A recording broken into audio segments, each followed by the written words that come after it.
제사는 어느 날 지내야 할까요?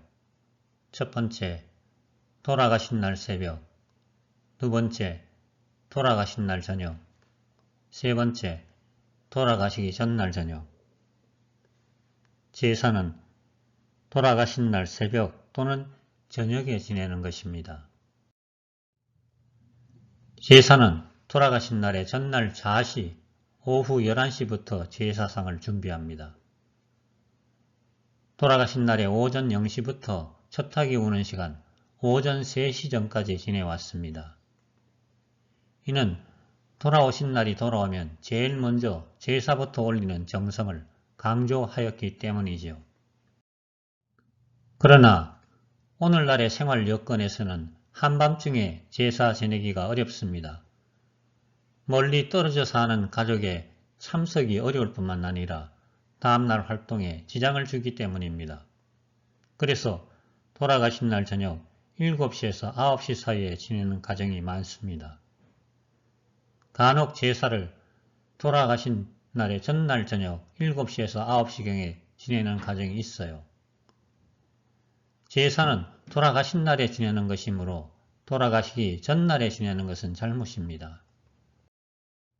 충문에 보면 휘일부림이란 말이 있는데 돌아가신 날이 다시 돌아오니 라는 뜻입니다. 제사는 돌아가신 날에 지내야 함을 나타낸 말이죠.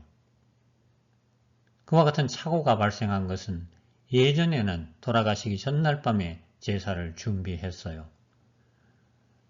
돌아가신 날 첫 새벽에 제사를 지냈기 때문에 준비한 날을 제사한 날로 잘못 기억하고 있기 때문입니다. 따라서 새벽 제사가 아닌 저녁 제사로 지내려면 돌아가신 날 저녁에 지내는 것이 맞아요. 그러나 예전부터 돌아가시기 전날 저녁에 제사를 지내왔다면 그것도 가능할 수는 있어요. 제사는 전통적으로 음력을 기준으로 지내왔어요. 제삿날을 음력에서 양력으로 바꾸면 안 될까요? 예전에는 일상생활에서 음력을 많이 사용하였기 때문에 그것이 자연스러운 일이었죠. 그러나 요사이는 일상생활에서 음력을 거의 쓰지 않기 때문에 날짜를 기억하는데 어려움이 커요. 음력으로 표시된 날짜는 달력에서 양력 일자를 일일이 확인해야 하는 불편이 있어요. 제삿날을 음력을 그대로 사용하든 양력으로 바꾸든 큰 문제가 되지 않을 것입니다. 음력을 기준으로 제사를 지내던 조상님들의 제삿날을 전통을 살려 음력을 그대로 유지할 수도 있어요. 그러나 예절과 전통도 시대에 따라 변할 수 있으므로 제삿날을 양력을 기준으로 변경할 수도 있어요. 양력으로 바꾸려면 책력을 이용하면 쉽게 바꿀 수 있어요. 인터넷에서 양력, 음력 변환을 검색하여 제삿날을 입력하면 쉽게 양력으로 바꿀 수 있죠. 새로 돌아가시는 분들의 제삿날은 양력을 사용하는 것이 좋다고 생각합니다. 생일 계산에 있어 과거에는 주로 음력을 기준으로 했죠. 그러나 요사이 태어나는 아이의 경우 대부분 양력을 기준으로 하는 것이 좋은 예가 될 수 있어요.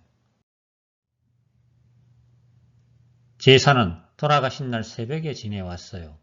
하지만 생활 여건상 돌아가신 날 새벽에 지내기가 어려워 저녁 7시에서 9시 사이에 지내는 가정이 많습니다. 또 제삿날을 양력으로 바꾸는 것도 좋을 것 같습니다. 들어주셔서 감사합니다. 다음에는 제삿날이 특별한 날인 경우에 대해 이야기하겠습니다.